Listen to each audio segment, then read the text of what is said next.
most people know the basic story of the first Oz book, but the next four get weird. Seriously, we're talking about a boy who discovers he's actually a magically transformed princess, armies of sentient vegetables, creatures who throw their heads when they're angry, and a subterranean city full of wooden gargoyles. While there are 14 original Oz books written by Baum, I'm going to break down the first 5 in this video. The Wonderful Wizard of Oz, The Marvelous Land of Oz, Ozma of Oz, Dorothy and the Wizard in Oz, and The Road to Oz. And I'll save the rest for some future videos. I'm going to show you just how bizarre, brilliant, and totally unhinged Baum's world gets. By the end, I doubt you'll look at anything Oz-related the same. These are the stories of the first 5 original Oz books.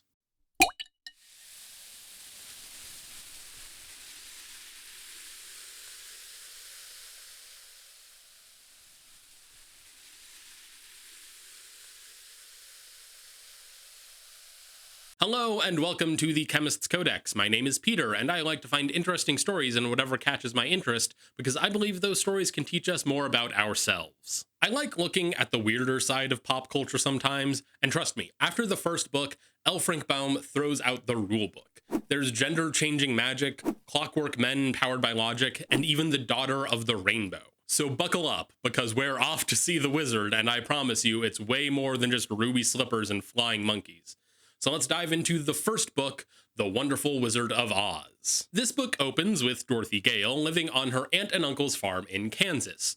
Baum describes everything in Kansas as gray: the land, the buildings, the sky. This is probably just to contrast with the quite literally colorful land of Oz, but Baum goes out of his way to say that the drab Kansas farm drained the color and life out of Aunt Em. That just feels excessive, and frankly, rude. Moving on, we all know what happens next. Dorothy gets swept up in a tornado that takes her all the way to the magical fairy land of Oz. When Dorothy eventually departs from the displaced farmhouse, she is greeted by 3 munchkins and the Witch of the North, who is not Glinda in the books. I'm going to interject here to explain colors in Oz. There are 4 countries/kingdoms that make up the actual land of Oz. There's Munchkin Country, often called Munchkin Land, in the east, Winkie Country in the west, Gillikin Country in the north, and Quadling Country in the south.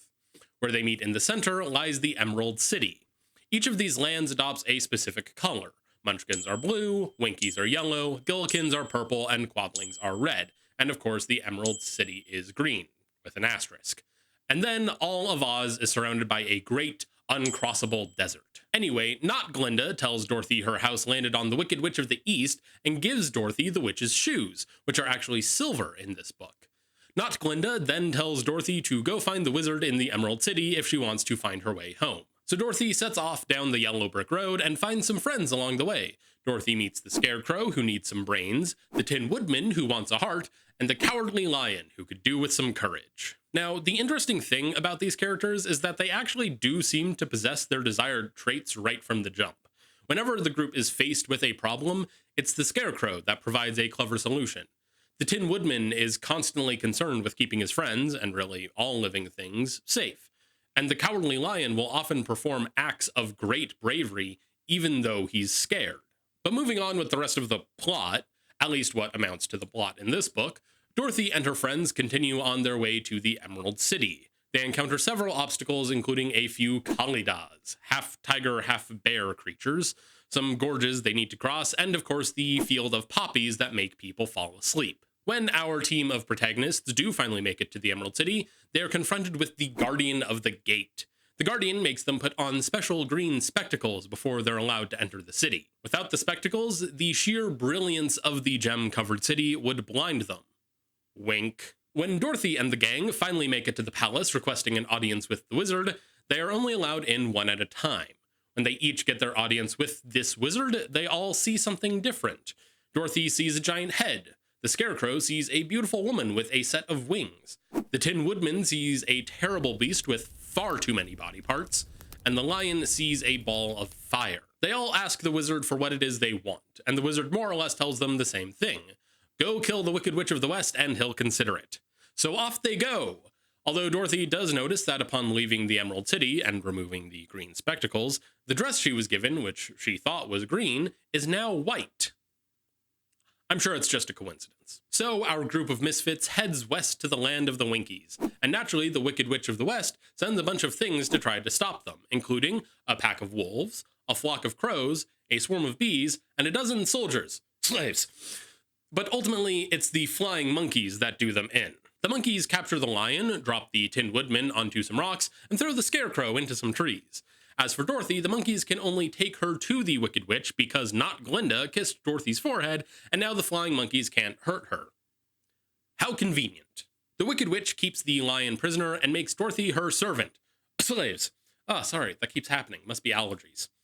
I'm allergic to bullshit. See, the Wicked Witch really wants the silver shoes that Dorothy's wearing and is constantly trying to get them off her. The witch does eventually manage to get one of the shoes, but Dorothy calls her mean and throws a bucket of water on her. Then she melts. It's actually kind of anticlimactic.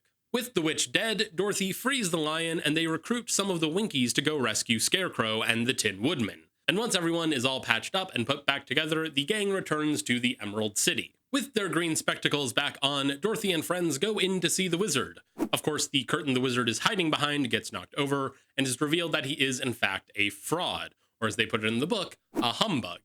The wizard also reveals that the Emerald City isn't actually green, which is why everyone is required to wear the green spectacles. So that way the all-white city gets tinted green. Even knowing the wizard is a humbug, Dorothy's friends still demand they get what they were promised. So the wizard pulls some humbuggery out of his ass. He fills the Scarecrow's head with bran and needles, so his brand new brains are nice and sharp. He puts a little silk heart inside the Tin Woodman's chest, and then he gives the lion some liquid courage. And we all know what that's code for. As for Dorothy, the wizard tells her that he will make a hot air balloon to take both of them back to America. However, Dorothy misses the balloon taking off because she couldn't find Toto. Don't worry though, because one of the Emerald City soldiers tells Dorothy that Glinda, actual Glinda this time, could probably help. So the gang head into Quadling Country, where they encounter some more obstacles. Most notably, an entire tiny village made out of porcelain, populated by little porcelain people. And then there are the Hammerheads. These are people with rotund bodies, no arms, and hard, flat heads. They can extend their necks to ram their heads into those they wish to bully, and make no mistake, the Hammerheads are bullies. They don't like people crossing over their hill. But our heroes make it to Glinda's castle and get an audience with the good sorceress. Glinda tells Dorothy that she's had the means to return home this entire time in the form of the silver shoes she's been wearing. These shoes have a magical enchantment that can allow someone to travel wherever they wish to be in only 3 steps. So Dorothy uses the shoes, taking 3 steps and crossing the desert that surrounds the land of Oz, returning to her aunt and uncle in Kansas. However, the silver shoes were flung off her feet as she was propelled through the sky, and they were lost to the great desert forever. As for Dorothy's friends, well, the Cowardly Lion becomes king of the beasts, ruling over all the creatures of the forest. The Scarecrow was actually made the new King of Oz by the wizard before he sailed away in his balloon. And the Tin Woodman? Well, the Winkies liked him so much that they asked him to become their emperor. And there you have it. That is the wonderful Wizard of Oz. I think this is the most tame of the Oz books, but its writing style is something that is rather common for these early books. The main characters are largely passive participants in the plot.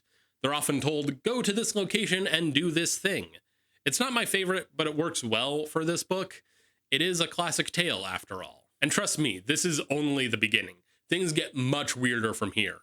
And this weirdness really starts in the second book, The Marvelous Land of Oz. I'm talking about wishing pills, a giant woggle bug, and a flying gump. The second book begins with Tip, short for Tipitarius, as he wishes to play a prank on his guardian, a witch who goes by the moniker Old Mombi.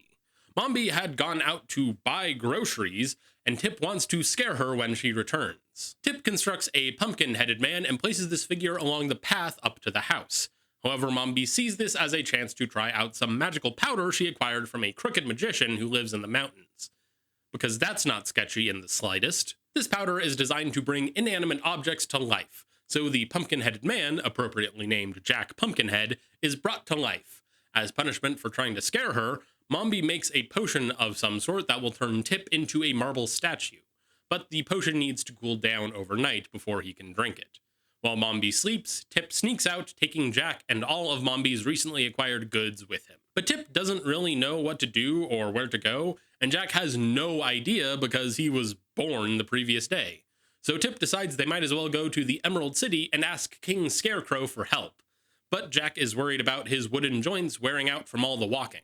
Fortunately, there just happens to be a sawhorse sitting off the side of the road, so Tip uses the Powder of Life to animate it and give Jack a mount to ride. And this sawhorse mount works quite well. But after crossing a river, Tip and Jack get separated as the sawhorse takes off down the road faster than Tip can run.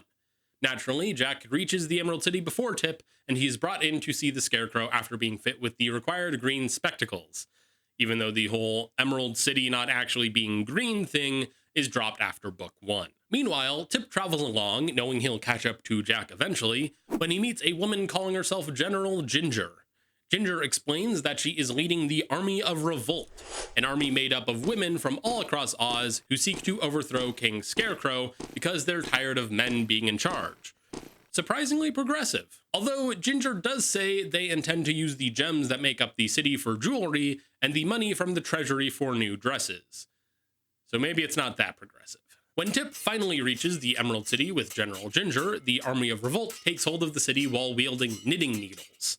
As far as I'm aware, the Emerald City's defenses at this point are the Guardian of the Gate and one soldier with an unloaded gun because he's afraid it might go off and hurt someone. So while the Emerald City is being sieged, Tip runs past the army to the palace where he finds the Scarecrow and Jack playing a game of ring toss. Tip informs them that an army has come to overthrow the Scarecrow and turn him into a rug. So they all hop on the sawhorse and ride off before they're taken prisoner. The Scarecrow suggests they go see the Tin Woodman. Since he's the Emperor of the Winkies, he should be able to keep them safe. So off they go. When they meet up with the Tin Woodman after a brief discussion of how he is now plated with nickel, our growing group of protagonists informs him about the Army of Revolt. Fearing they might come for him next, the Tin Woodman joins up with our crew and they start heading back to the Emerald City. While on their way back, the gang runs into one Mr. H.M. Wogglebug T.E. Now what does HM stand for? Well, dear viewer, it stands for highly magnified. But what about TE? Well, sweet watcher, that stands for thoroughly educated. You see, the Wogglebug was the size of a normal bug, but he spent a lot of time in a schoolhouse where he absorbed the lessons being taught. One day, the instructor found the Wogglebug and put him up on the projector, which resulted in the Wogglebug being highly magnified. And you know what? Start calling me Peter Jensen, TE, because I'm more thoroughly educated than this motherfucker. We're gonna come back to the Wogglebug later, because I have some thoughts. For now, the Wogglebug is here, and that's fine. Our crew, now one member larger, makes their way back to the Emerald City where they are taken prisoner quite quickly. They try to convince Ginger not to kill them, but she seems pretty dead set on doing just that.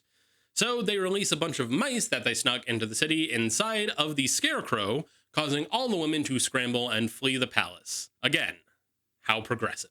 Now barricaded inside the palace, our protagonists need to find a way to escape yet again.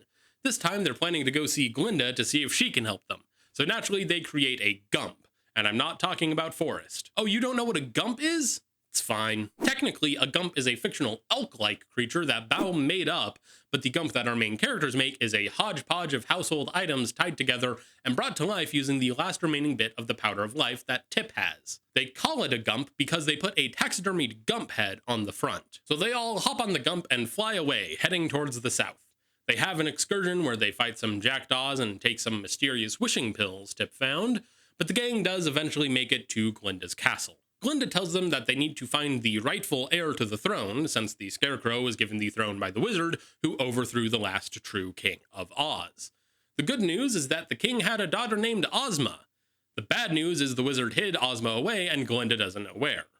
But the other good news is Glinda has a book that details all of the wizard's actions while he was in Oz, and he made 3 suspicious visits to Old Mombi. With Glinda's help, our team of misfits finds Mombi, captures her, and forces her to tell them why the wizard visited her. Old Mombi reveals that the wizard gave her little baby Ozma to hide away, and she enchanted her to do so, by turning the princess into a boy. Well, who's the only boy Mombi had been looking after? That's right! Tip is actually the Princess Ozma. So Glinda gets Mombi to reverse the magic, restoring Ozma to her true form. I want to think of this as surprising trans representation, but since I'm not trans myself, I'm not sure how that community would feel about this. If anyone has any insights, let me know down in the comments. Now that Princess Ozma has been restored, the army of revolt is deposed and Ozma takes her rightful place as the ruler of Oz.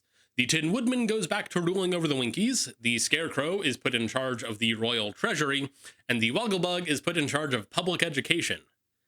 I feel sorry for anyone learning from a curriculum designed by the Wogglebug. As for Jack Pumpkinhead, it's kind of implied that he just hangs out until his head rots away, but that does get retconned several books from now. We'll get there. And that's the second Oz book, The Marvelous Land of Oz. This book actually changed the way I approach the stories of Baum's Oz books. My interpretation is that Oz is a land of belief. If you believe something to be true, then it is. And I think that mindset is worth keeping in mind as we move on from here. Now, book 3, Ozma of Oz, is one of my favorites. It's got gnomes, a princess that can change her head, and a sassy chicken. It's also the book that led me to conclude that everyone in Oz, except for maybe Glinda and Ozma, is a massive dumbass. The third book of Baum's original Oz books begins with Dorothy on a boat heading to Australia with her uncle. Why? It's not really relevant. What is relevant is that a big ol' storm blows Dorothy off the ship and she ends up floating in the middle of the ocean in a chicken coop. But don't worry, Dorothy isn't alone. There's a chicken there too. So anyway, the chicken starts talking and Dorothy decides to call the chicken Bellina. Dorothy and Bellina float along for a while, but eventually they make landfall. While searching the area for some food, Dorothy comes across a message written in the sand. Beware the Wheelers. After a bit more exploration, Dorothy and Bellina find out what Wheelers are. They're quadrupedal creatures with wheels instead of feet, and they bully Dorothy and the Yellow Hen up onto some rocks. And this is where Dorothy discovers TikTok. No, not the godforsaken social media app. This is TikTok the Machine Man. TikTok explains to Dorothy that she is in the land of Ev, another fairy country across the deadly desert from Oz. TikTok also tells Dorothy the story of how he was purchased by Avoldo, the cruel king of Ev, who sold his wife and 10 children to the Gnome King, and that's Gnome without a G, who turned the royal family into various ornaments and knickknacks. Avoldo regretted this decision, locked TikTok away on the rocks, and threw the key into the ocean, only to die as he chased after it. So clearly, Avoldo was a great king. TikTok goes down and beats up the Wheelers, grabbing their leader by the shirt, and forces them to take the growing group of main characters to the royal palace. At the palace, Dorothy requests to see the Princess Langwidere, the closest thing Ev currently has to a ruler. Langwidere is kind of, let's say, pompous, and she can also literally change her head. When realizing that Dorothy and her friends aren't anyone important, she asks for Dorothy's head to add to her collection. And when Dorothy says no, Langwidere locks her up in a tower, throws Bellina into the chicken house, and leaves TikTok frozen in her living room. While Dorothy is locked up in the tower, she can see out to the great desert that surrounds Oz, and she notices a speck traveling across the desert. As this speck gets closer, Dorothy is able to make out that this speck is actually a large group of people traveling across the desert on a magical carpet that is unfurling in front of them. The members of this group include Princess Ozma, the Cowardly Lion, the Scarecrow, and the Tin Woodman. There's also the addition of the Hungry Tiger, who really wants to eat a fat baby, and 27 soldiers. Ozma and company reach the land of Ev, rescue Dorothy and her new friends, and tell her that they have come to free the royal family of Ev from the Gnome King. And with Dorothy rescued, they all head off to the underground kingdom of the gnomes. And one thing to note here is the makeup of Ozma's military forces. Of the 27 soldiers, 26 are officers. The remaining soldier is the lone private of Oz's military, because the officers need someone to give orders to. This is around the time I came to the conclusion that everyone in Oz is a massive dumbass. But as the Royal Rescue Squad makes their way to the Gnome King's dominion, the only real obstacle they encounter is a giant cast iron automaton with a hammer pounding the road. But this only causes a delay as they get everyone to the other side one at a time. Before too much longer, they reach the entrance to the caverns of the Gnome King, and when they reach the Gnome King's throne room, Ozma starts to argue why he should free the royal family of Ev. The Gnome King offers each one of them the chance to enter his collection of ornaments and bric-a-brac, touch 11 objects, and if the object touched is one of the transformed royal family, then they can go free. However, if none of the 11 objects touched are a member of the royal family, then the guesser shall be transformed themselves. Unfortunately, nearly all suffer this fate. By the end of the day, only Dorothy and Bellina remain. While Dorothy sleeps, Bellina overhears the Gnome King bragging about his clever way of hiding the transformed prisoners. He's color-coded every person or made some sort of joke involving their identity, and his magical abilities actually come from a magic belt. When Dorothy's turn arrives, she manages to free one member of the royal family and is spared the fate of the rest. But it's Bellina who foils the Gnome King's plans. Bellina is able to free every transformed person the Gnome King has transformed, and as it turns out, eggs are poisonous to gnomes, which is very fortunate for our heroes since Bellina lays an egg every morning. With everyone freed from the clutches of the Gnome King, they manage to steal the magic belt and escape the subterranean dominion of the gnomes. And once the royal family of Ev claims their rightful place in the palace, everyone from Oz, along with Dorothy, Bellina, and TikTok, cross the desert once more and return to the familiar fairyland. Dorothy stays in Oz for a while, befriending Ozma and getting named a Princess of Oz herself. And this is a good time to revisit the Wogglebug because Dorothy is introduced to our highly magnified friend. However, all he does is show up, go, "I'm thoroughly educated," and then goes to sit in the corner and read. I cannot emphasize enough how much I hate the Wogglebug. I like to call him the Ben Shapiro of Oz, because all the Wogglebug ever does at this point is say how he's highly magnified and thoroughly educated. If the Wogglebug has no haters, then I'm dead. But moving on, Dorothy eventually realizes she must return to her aunt and uncle. Fortunately, Ozma has a magic painting that can allow her to view anyone, anywhere, at any time. So Dorothy and Ozma establish a secret hand signal that if Dorothy does so at a specified time each day, Ozma will use the magic belt to bring Dorothy back to Oz. And with Dorothy returned home, that is where book 3 ends. It's not as weird as some of the others, but I find the actual narrative to be rather compelling. It also establishes that there are other fairylands outside of Oz that can be explored in the future. I also glossed over a lot of the more extraneous details that didn't feel wholly necessary. A good example of one is TikTok's backstory. See, he was created by two inventors, Mr. Smith and Mr. Tinker. Mr. Smith was also an artist and painted a river so realistic that he fell in and drowned. As for Mr. Tinker, he built a ladder up to the moon and pulled it up after him. Not relevant to the larger story, but a weird little bit of world building nonetheless. Unfortunately, now we need to go through book 4, which is one of my least favorite. So let's just keep moving with Dorothy and the Wizard in Oz. Book 4 begins with Dorothy arriving in California after her trip to Australia. She arrives by train to the station where her second cousin, Zebediah, is meant to pick her up. Together, Zeb and Dorothy start making their way to his uncle's ranch in a carriage being drawn by an old horse named Jim. Also, Dorothy has a kitten named Eureka with her. Where'd this kitten come from? Don't worry about it. Suddenly, an earthquake hits, splitting the ground in front of the carriage, and they all fall down into the earth. And they continue to fall. And then fall some more. And then the horse starts talking, which is how you know we've entered fairy country. As they continue to fall, Dorothy and Zeb find themselves passing by 6 flaming balls of light, and once these lights are behind them, they can see a city made of glass as their fall turns more into a glide. The carriage gently lands on top of one of these glass buildings, and then the cat starts talking. One thing that's kind of amusing is how Dorothy is taking all of this in stride. She's been through this a couple times now, but Zeb is freaking out about the animals talking all of a sudden. But anyway, once our gang finds a way off the glass building by way of walking on the air, they come to learn that they are in an underground land known as Mangaboo, a place populated entirely by vegetable people. The Mangaboos accuse Dorothy and co. for causing the earthquake which caused damage to many of their glass buildings. But before they can be executed, a hot air balloon drifts down to the city. And who else would be in a hot air balloon other than the wizard? That's right, our favorite humbug wizard is back. With the arrival of the wizard, a bunch of stuff happens. The wizard kills the court sorcerer of the Mangaboos, they overthrow the current monarch, and finally they are chased out of the Mangaboo land. It is also kind of important to note that the wizard has 9 tiny piglets which he keeps in his pockets, and Dorothy's kitten wants to eat one. I also find it fun to mention that these piglets come from the island of Teentyweent.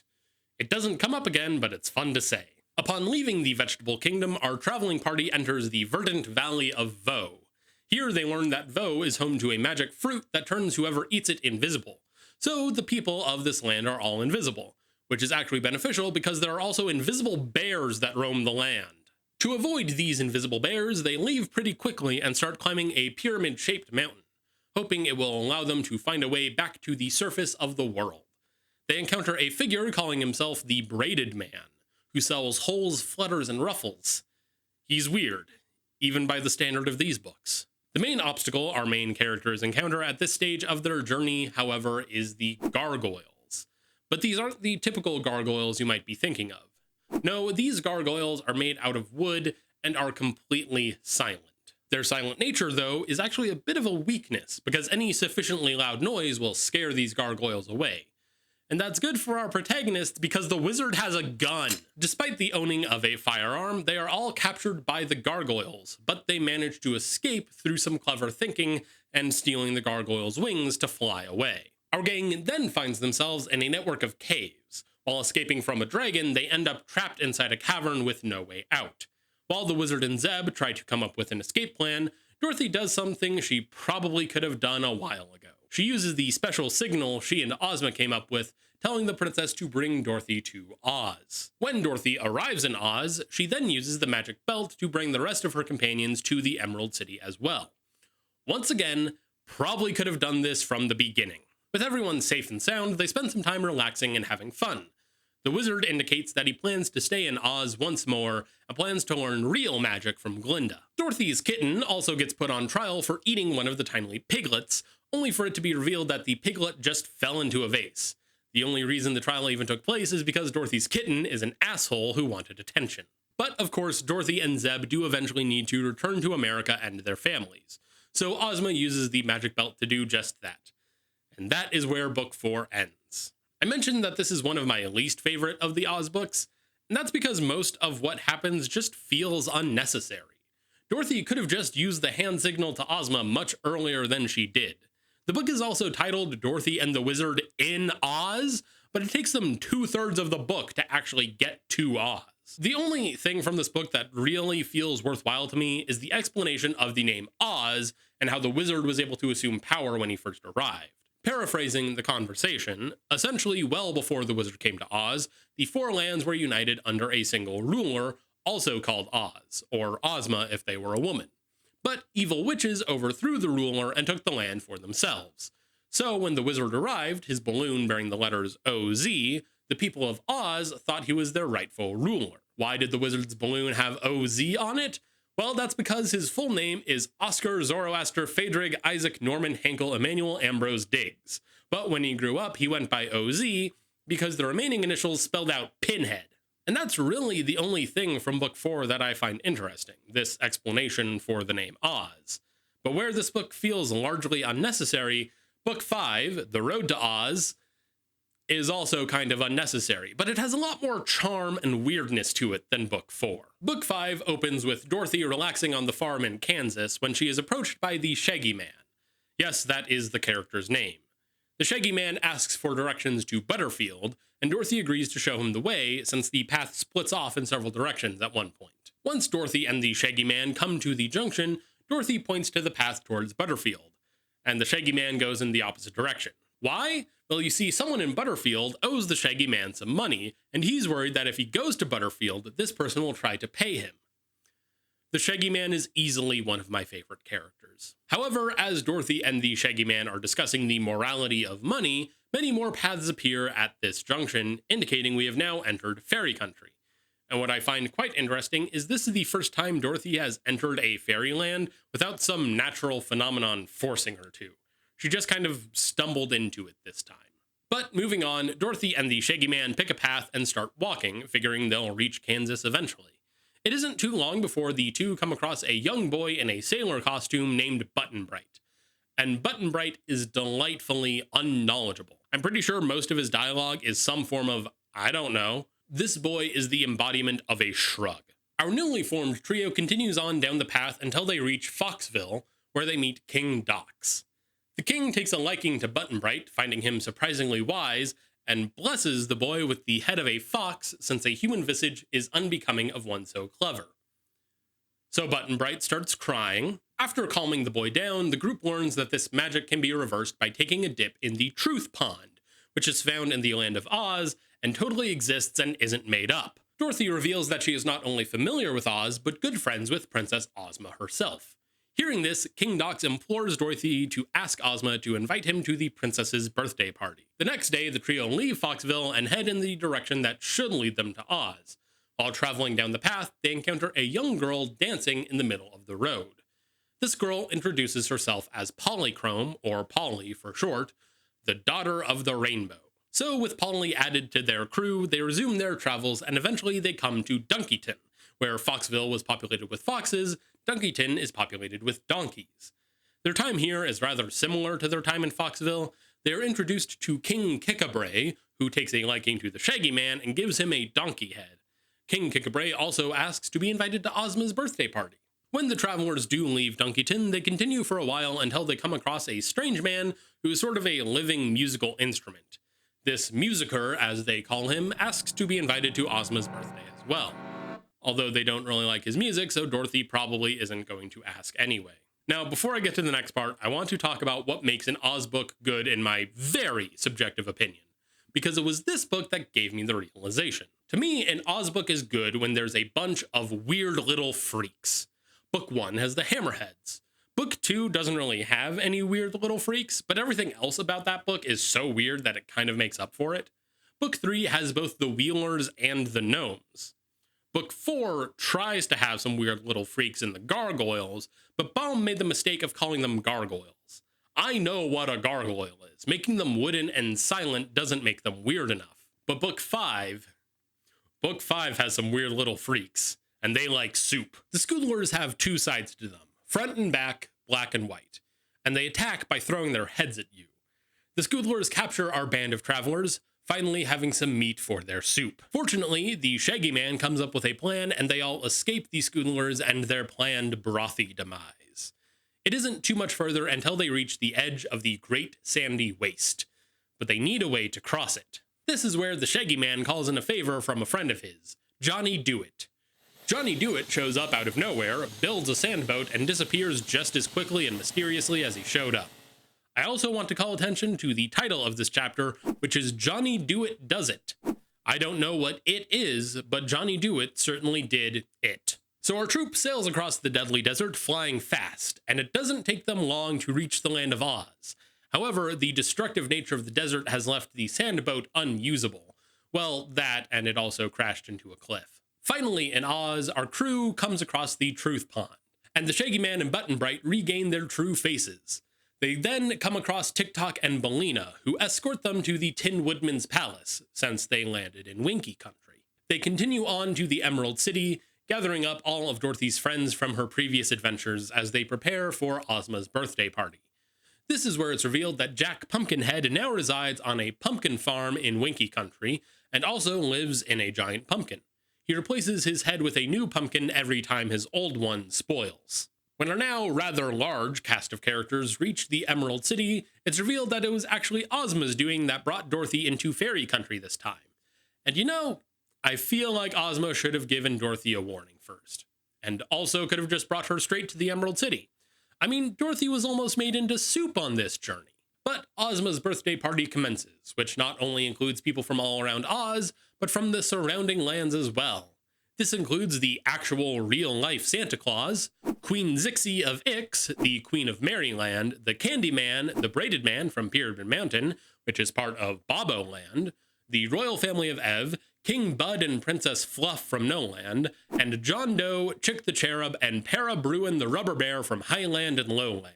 At the end of the party, the Shaggy Man is given permission to stay in Oz permanently, and the wizard sends everyone home using magic bubbles. The rainbow comes and collects Polly, and then, of course, Dorothy is sent home by use of the magic belt. And that's the end of Book 5. Like I said, it's just as unnecessary as Book 4, but something about this one is much more enjoyable. Maybe it's the fact that the characters are more charming, or maybe it's the fact that it has some weird little freaks. Either way, I liked this book much more. So that's the first 5 of L. Frank Baum's original Oz books. Did you expect them to get as weird as they did? I knew they got pretty weird going into this, but I think part of the enjoyment these books offer is telling other people about them, hence the existence of this video. Seeing the expressions on people's faces as you talk about wheelers and schoolers and wishing pills is amazing. And before I give some final thoughts, I think it would be fun to rank these first 5 books on a tier list, so here's how I would rank them. Book 1, A tier. Book 2, B tier. Book 3, S tier. Book 4, D tier. Book 5, B tier. And I'll make sure to add the rankings of the remaining books at the end of the next videos I'm going to make about L. Frank Baum's original Oz books. Now, I talk about learning about ourselves through the stories I find, and it might seem like there's not really anything to learn from these books. On their surface, they're simple children's bedtime stories. But I think there is something to learn here. In all these stories, Dorothy is often faced with weird and unusual people, places, and circumstances. But each time Dorothy finds herself on one of these journeys, she takes it all at face value. She accepts the weirdness of her life and keeps on moving down the road. That's what there is to learn. Sometimes we just need to accept that life is weird and keep moving forward. Thanks for watching. I decided to read these books because of a few different reasons. But one of the primary reasons is my older sister, who has always been a big influence on me, is really into all things Oz. But I want to know if any of you have read the original Oz books. If you have, which one is your favorite? Let me know down in the comments. And if you want to see what sort of bizarre and strange adventures are waiting for us in the next several Oz books, make sure to subscribe so you don't miss the next part in my breakdown of the Oz books.